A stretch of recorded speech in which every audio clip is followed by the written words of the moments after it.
এই যে কিন্তু ছিল বিশ্বকর্মা পূজার, দেখতে পাচ্ছ অবস্থাটা কি বিশ্বকর্মা পূজার, যা কিছু ধোয়া কাচা হয়েছিল। আর একটা দেখো চালের বস্তা নিয়ে এসেছিল, চাল শেষ হয়ে গেছিলো দেখে একদম সব অগোছালো, কিচ্ছু কিন্তু গোছানো হয়নি, শুধু ওই দিন শুকিয়ে সব ঘরে তোলা হয়েছে। তার পরের দিন কিন্তু আমি এগুলোকে গুছিয়েছি, ক্যামেরা ধরার কেউ নেই তাই আগেই দেখিয়ে দিলাম যে কীরকম করা আছে। আর দেখো তারপরে আমি আস্তে আস্তে সব গুছিয়ে নিয়েছি, আর কিন্তু ভাতটাও রান্না করে নিয়েছি এর মাঝখানে।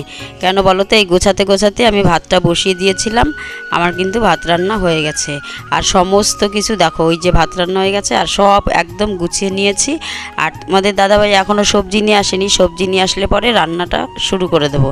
আর যতটুকু বাসন ছিল সেইগুলো ধুয়ে দেখো এখানে রেখে দিয়েছি। এরপরে সবজি নিয়ে এসছে পটল, ঝিঙে, দুন্দল, তোমরা এগুলোকে কি বলো জানি না, দুন্দলকে অনেকে ঘেরা বলে। তো পটলগুলো দেখো সর্ষে বাটা দিয়ে করবো দেখে ভেজে নিয়েছিলাম গোটা গোটা। আর এখানে কাঁচা লঙ্কা আর কিছুটা সর্ষে, মানে কালা সর্ষে যেটা হয় সেটা দিয়েছি। আর সর্ষে বাটলে পরে একটু নুন দিতে হয়, নুন যদি না দেয় তাহলে তেতো লাগে, তো আমি এর জন্য একটু নুন দিয়ে ওটাকে পেস্ট করে নিয়েছি। আর এটা ভেজে তুলে রেখেছি পটলটা, দুন্দল এগুলো কেটে দেখো আবার বসিয়ে দিয়েছি, একটু কাঁচা লঙ্কা চিড়ে নুন হলুদ দিয়ে দিয়েছি। আমি না এই তরকারির মধ্যে বিশেষ কোনো কিন্তু মশলা ব্যবহার করি না, কারণ হচ্ছে মশলা দিয়ে খুব একটা ঝিঙা দুন্দল ভালো লাগে না, নর্মালি লঙ্কা লবণ হলুদ দিয়ে ভালো লাগে। আর দেখো আজকে কিন্তু সর্ষে বাটাটা ছাঁকনিতে ছেঁকে দিয়েছি, দেখি সুন্দর হয়েছে। আর দেখো দুন্দলের ঝোল। আর এই দিকে দেখো রান্না সেরেই আবার এক দিদি চলে আসছিলো দলের খাতাপত্র নিয়ে, সেই ফাঁকে দিদির এই খাতাপত্রগুলো একটু দেখে দিচ্ছিলাম, একটু লেখার বাকি ছিল সেইগুলো করে আবার চলে গেছি জামা কাপড় কাচতে। তো জামা কাপড়গুলো কেচে নিয়ে ছাদে চলে গেছি। আর এখনকার দিনে এত রোদ ওঠে যে দুপুরবেলা দিকে কিন্তু আর ছাদে ওঠা যায় না, মানে কি বলবো, খালি পায়ে গেলে তো ফোসকা পড়ে যাবে স্থিতি থাকে, মানে ছাদে কোনো মতেই পাড়া দেওয়ার অবস্থা নেই। তো যাই হোক, জামা কাপড় যতগুলো ধুয়েছিলাম সবগুলো কিন্তু এক এক করে সব মেলে দিয়েছি। আর যে রোদ না, মানে টাইম লাগে না, অল্প একটু সময়ের মধ্যে সব শুকিয়ে যায়। আর প্রত্যেক দিনই কিন্তু আমাকে মানে এইভাবে দৌড়াদৌড়ি করে কিন্তু কাজ করতে হয়। আর কি বলবো, আজকাল তো ভিডিওও করতে পারছি না, তোমরা দেখতেই পাচ্ছ ভিডিও দিতে পারিনি। এটা কবেকার ভিডিও, সেই ভিডিও দেখো এখন পোস্ট করে এডিট করে ছাড়ছি, কারণ একটা ভিডিও শুধু করলে তো আর হয় না, সেই ভিডিওটাকে এডিট করারও জন্য দরকার টাইম। এবার সেই টাইমগুলো না বের করতে পারি না, এটাই হচ্ছে আমার অসুবিধে। আর যাই হোক, এই জামা কাপড়গুলো যতগুলো ছিল অনেকগুলোই ধুয়েছিলাম, সেগুলো আস্তে আস্তে করে সব শুকো দিয়ে নিয়েছি। আর চারিদিকে রোদের অবস্থাটা দেখো, তোমরা রোদ দেখলে বাইরে বুঝতে পারবে কতটা রোদ, কতটা তাপ আছে।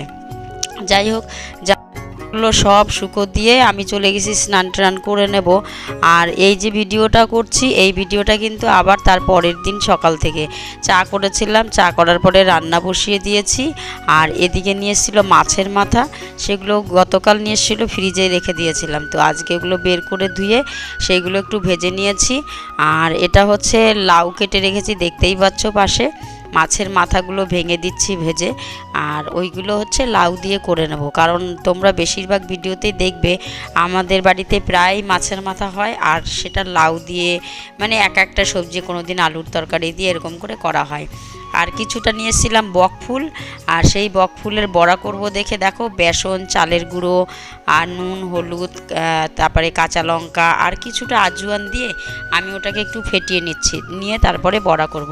আর তোমাদের দাদাভাই দেখো এর মধ্যে খাওয়ার জন্য রেডি হয়ে গেছে। আমি কাজ করছিলাম দেখেও আজকে নিজেই ভাতটা বেড়ে নিয়েছে, আর নিয়ে ও কিন্তু নিজেই খেয়ে নিয়েছে। আর আমি এগুলো রান্নার জোগাড় করে নিচ্ছি, যে বড়াগুলো ভাজতে হবে। তো ও খেতে বসে পরে ওকে দুটো বড়া ভেজে দিয়েছিলাম। আর আগে যে সবজিগুলো হয়ে গেছে, লাউ তোমরা দেখতে পারলে মাছের মাথা দিয়ে লাউ করেছিলাম, সেটা দিয়ে খেয়েছে। আর কয়েকটা বড়া করে দিয়েছি। আর কি বলবো, মানে প্রত্যেক দিনই মানে রান্না করতে গেলেই আর এত গরম পড়ে না, এখন দেখবে কিছুই খেতে ভালো লাগে না। আর এই বড়ার মধ্যে একটু আজওয়ান দিলাম এর জন্য, অনেক সময় তেলের জিনিস খেলে অনেকের পেটে সহ্য হয় না, কিন্তু আজওয়ানটা দিলে না কিছুই হয় না, তো এর জন্য আর খেতেও বেশ বড়াটা ভালো লাগে। তো এর জন্য একটু আজওয়ান দিয়েছিলাম। বড়াগুলো কিন্তু খুব ভালো হয়েছিল, আর বেশ মানে কি বলবো, খেতেও ভালো মচমচা হয়েছে। আর এদিকে আবার দুন্দল দিয়ে আজকে কিন্তু মাছের গোটা গোটা মাথাগুলো, কিছু মাথা দিয়ে দেখলে লাউ ঘন্ট করেছি, আর কিছুটা মাথা দিয়ে দেখো আমি দুন্দল দিয়ে হালকা একটু ঝোল দিয়ে কিন্তু রান্না করব। মানে প্রতিদিন তো একরকম করে ভালো লাগে না, এক এক দিন এক এক রকম করে। আর জানি না মাছের মাথাটা আমার হাজব্যান্ড খুব ভালো খায়, 2 দিন পর পরই শুধু মাছের মাথা নিয়ে আসে। যাই হোক, এটা দিয়েই মানে সবার ইচ্ছে না হলেও খেতে হয়, কিন্তু না সবাই ভালোবাসে দেখেই খাওয়া হয় অবশ্য। আর আমার পরিস্থিতিটা দেখো, গরমের মধ্যে আমি নাজেহাল অবস্থা একদম।